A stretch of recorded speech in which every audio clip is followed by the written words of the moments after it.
Graça e paz, irmãos, em nome de Jesus. Quero convidar você, mais uma vez, a abrir a sua Bíblia, em 1 João, capítulo de número 1.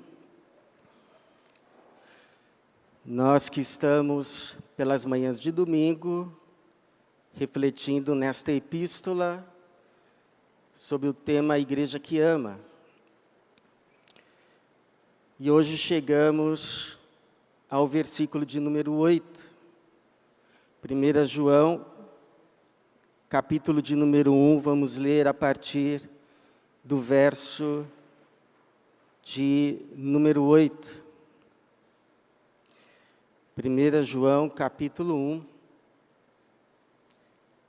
a partir do verso 8. Diz assim, 1 João, capítulo 1, versículo 8. Se dissermos que não temos pecado algum, enganamos a nós mesmos, e a verdade não está em nós. Se confessarmos os nossos pecados, Ele é fiel e justo para nos perdoar os pecados e nos purificar de toda injustiça. Se dissermos que não temos cometido pecado, nós o tornamos mentiroso e sua palavra não está em nós. Meus filhinhos, eu vos escrevo estas coisas para que não pequeis. Obrigado, Senhor, pela Tua palavra. Obrigado, Senhor, pela Tua igreja que mais uma vez aqui o Senhor reúne, o Senhor traz. Obrigado pelos louvores, pelas orações que o Senhor já recebeu. E pedimos que agora mais uma vez o Senhor se digne também de falar conosco, de ministrar a Tua palavra por meio do Teu Espírito, e que ela cumpra então o propósito pelo qual o Senhor a enviou, propósito de salvação, de libertação, de cura, de instrução e vida eterna. Abençoa a Tua igreja, nós oramos assim, para a Tua glória mesmo, em nome de Jesus. Amém. Eu lembro de uma senhora contando a experiência que teve quando recebeu em sua casa determinado membro de uma seita para lhe dar um estudo bíblico. Essa senhora é uma evangélica.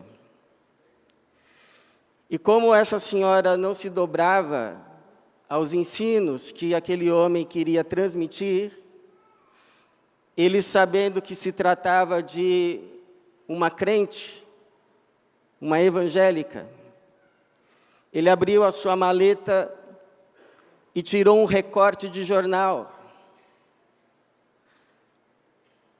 e perguntou a ela: o que a senhora acha disso? Era a reportagem a respeito de um famoso pastor que havia caído em pecado.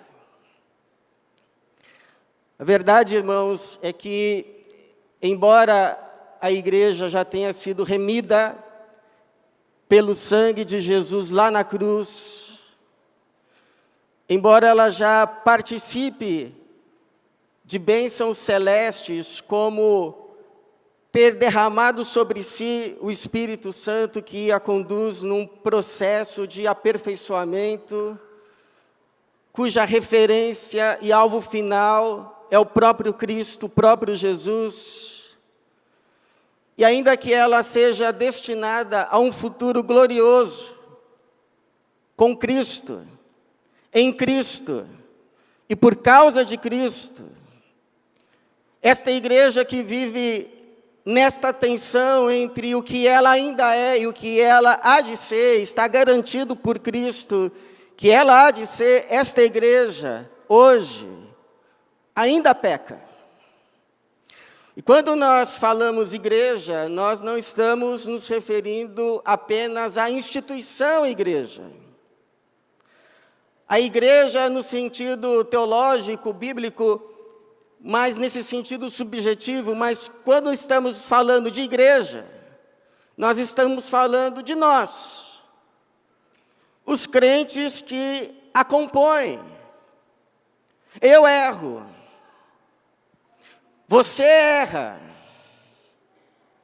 ele erra, nós erramos, e negar esta realidade seria um erro ainda maior.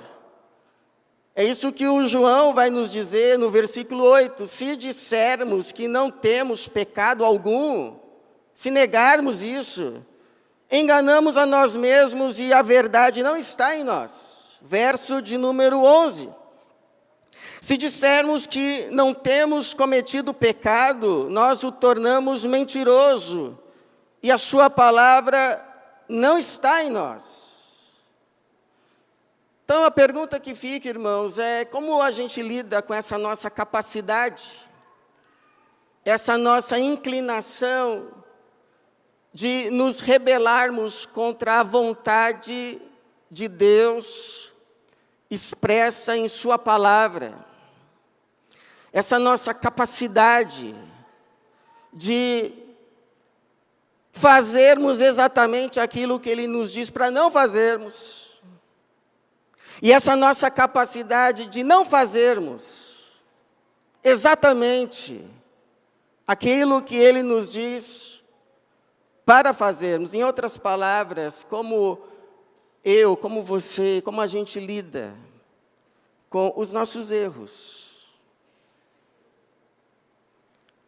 com as nossas falhas, com as nossas fraquezas, com os nossos pecados, seja em casa,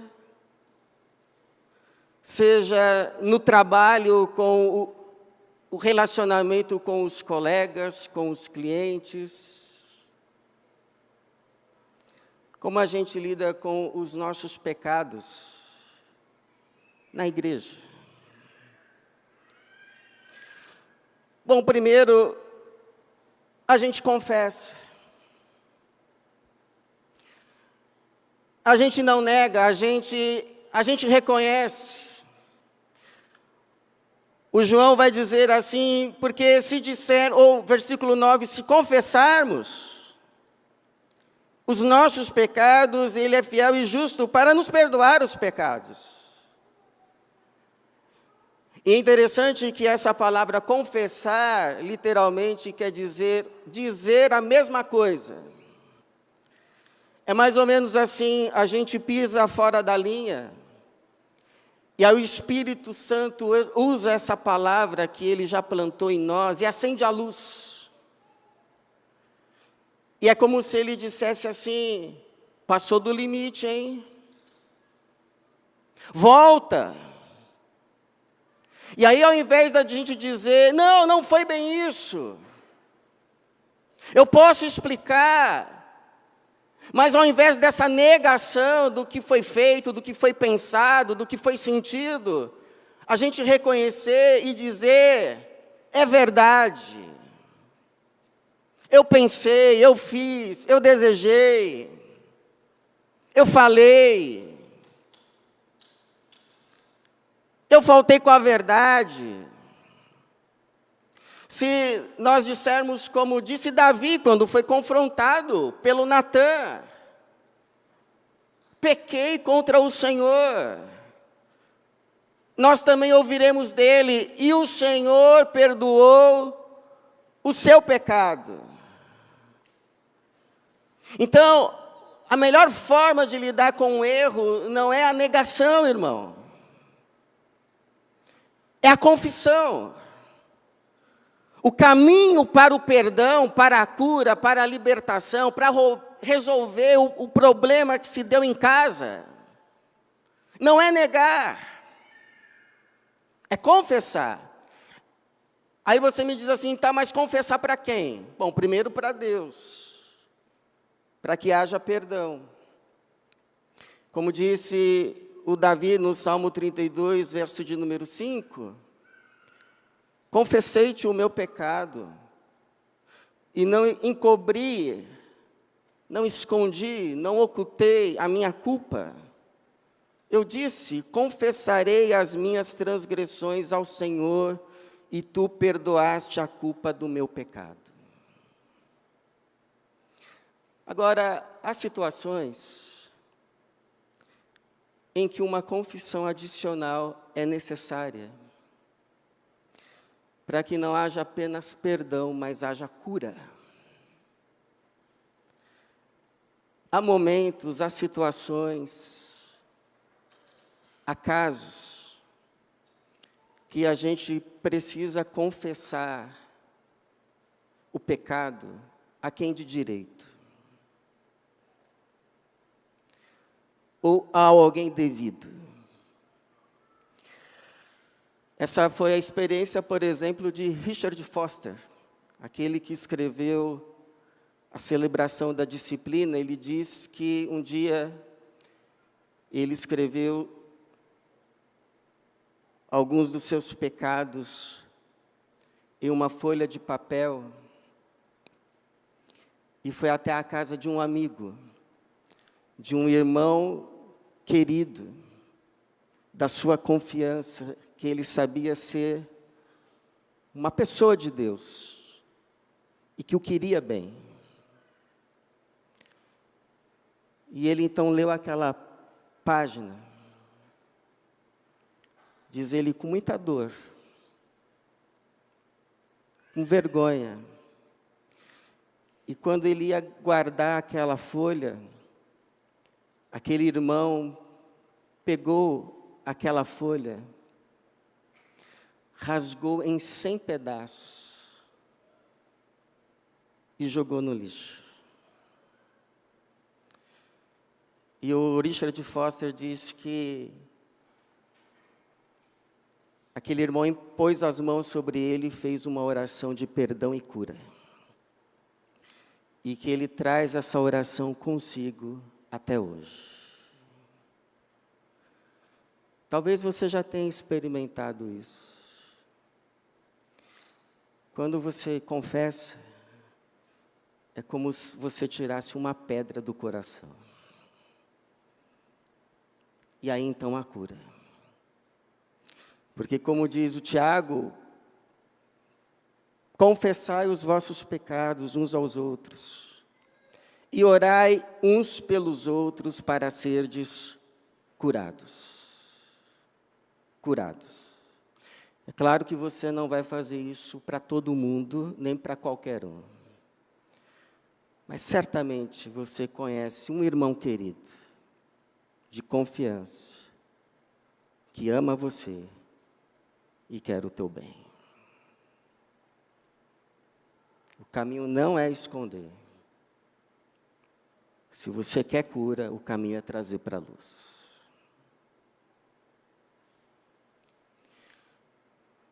Como a gente lida com os erros? Segundo, a gente crê e confia no perdão e na restauração e cura que há no nome de Jesus. Eu lembro uma vez, irmãos, que eu não estava em casa, a Tatiana estava com as crianças, e o meu filho tinha uns 3 anos de idade, e ele fez xixi na roupa, ficou com medo e se escondeu. E a Tatiana começou a procurá-lo em casa igual uma louca, assim, porque não encontrava. Se eu tivesse em casa, ela gritaria Ricardo, mas como eu não estava, ela gritou Jesus. E quando ela gritou, Jesus, me ajuda, o Rian saiu de lá, o que foi? Onde você está? Eu estou aqui, que eu fiz xixi, tinha se escondido debaixo de um monte de roupa. E quando ela o vê, ela vai, o abraça e o beija. E faz mais o quê? O limpa. Lhe dá roupas novas. Então, se você, ao invés de se esconder, você for até Jesus, e você abrir o seu coração, você expor as nódoas, as manchas, as máculas, como a sua alma está suja, Ele não apenas vai perdoar, mas Ele vai te limpar. Ele vai te lavar. E você vai sair desse encontro com a sua alma lavada. O João vai dizer assim no verso de número 9 ainda: se confessarmos os nossos pecados, Ele é fiel e justo para nos perdoar os pecados e nos purificar, nos lavar, nos limpar de toda injustiça. Só que talvez você ouça isso e você diga assim: mas pastor, eu já fui até Jesus. Eu já confessei a minha culpa. Mas eu ainda não me sinto perdoado. Eu ainda sinto a minha alma, parece que carregando as manchas do que eu fiz. Bom, não é porque você não se sente perdoado que você não foi. Há remédios que a gente toma hoje, cujo efeito a gente vai sentir amanhã, mas o processo de cura já começou. Lá em Hebreus 9,14, diz que o sangue de Jesus purificará das obras mortas a vossa consciência, para servirdes ao Deus vivo. Não há pecado que o sangue de Jesus não pague e não apague. Bendito seja esse sangue, poderoso sangue de Jesus. Bendito é o sangue de Jesus Cristo. Não há pecado que Ele não pague, não há pecado que Ele não perdoe. Não há mancha que esse sangue não remova. Sangue poderoso. Agora, também é verdade, irmãos, que é possível que Deus permita que em alguns momentos a gente sinta por um tempo mais prolongado os efeitos maléficos de um pecado, para que a gente não se torne leviano para com ele, mas a gente passe a detestá-lo e decididamente evitá-lo, a fim de que a gente não venha sofrer dores maiores no futuro. Mas não é para sempre. Chega uma hora assim, que a gente ouve a terna voz de Jesus na nossa consciência, nos dizendo: está perdoado. E aí Jesus nos envia de volta para a vida, perdoados, curados e libertos com o seu: vai e não peques mais. Vai e não peques mais. E aí a gente vai,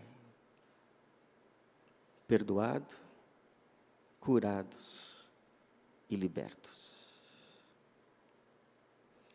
sabendo muito bem agora por onde andar e onde não andar, libertos.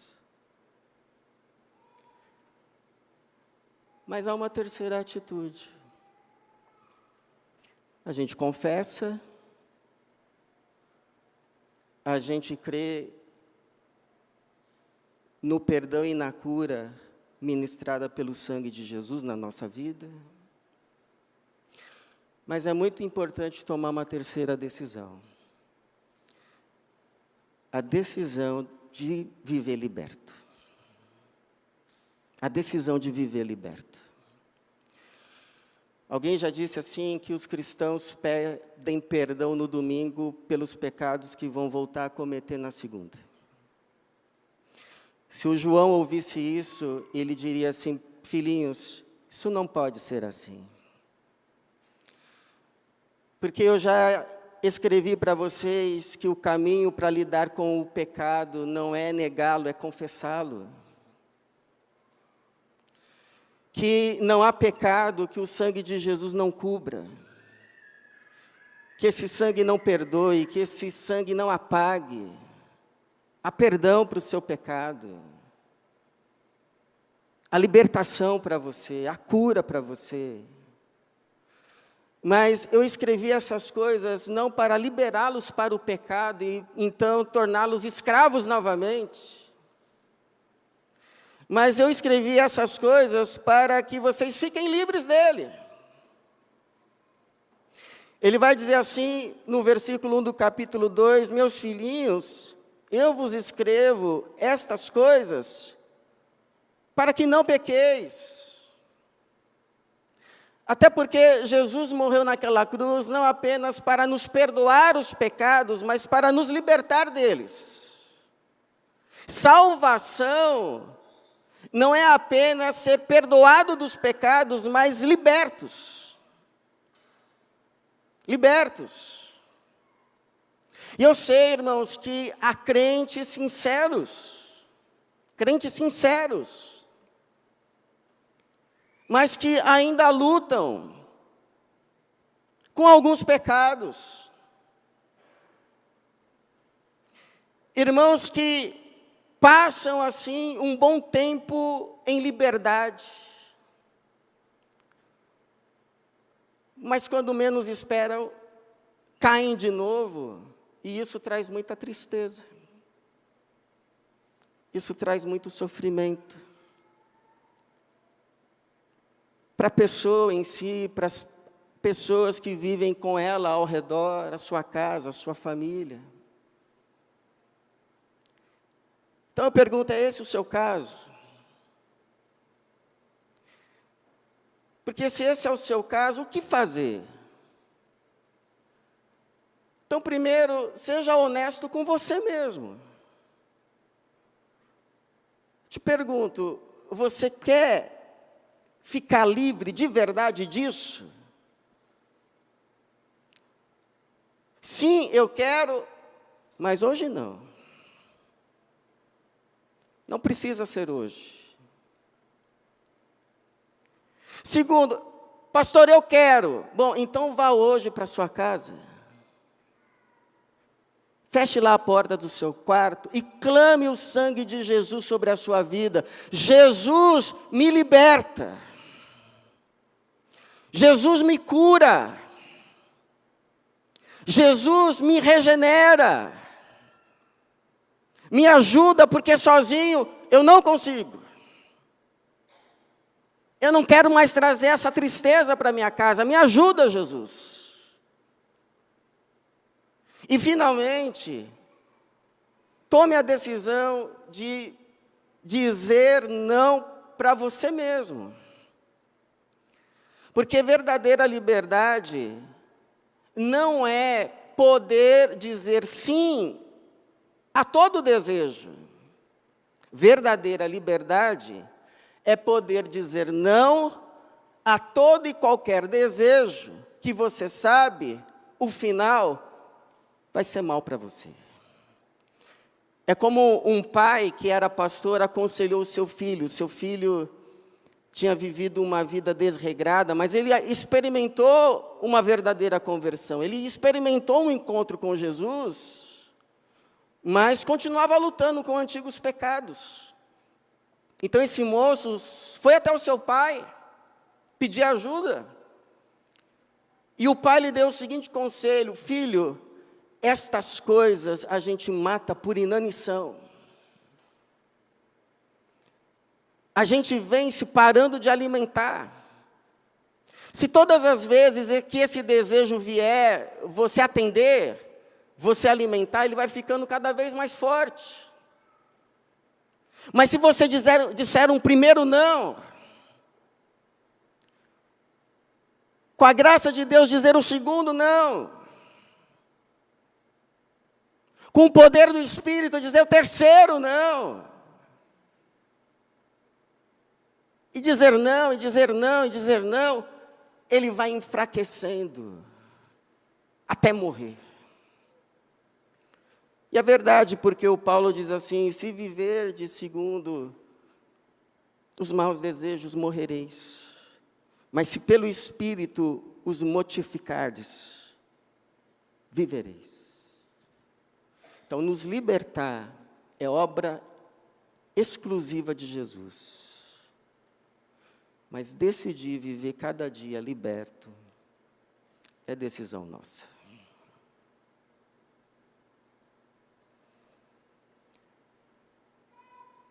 O que disse aquela senhora? Quando aquele homem lhe mostrou aquela folha de jornal de um crente que havia caído. Ela disse que, ao invés de acusá-lo, nós deveríamos orar por ele. E é verdade. Nós devemos orar pelos nossos irmãos que caíram. Mas nós devemos orar por nós mesmos. Porque, como a Bíblia diz, aquele que pensa estar em pé, cuide para que não caia. E por isso termino, irmãos, com palavras de Charles Haddon Spurgeon, que resumem muito bem o que nós aprendemos com João hoje.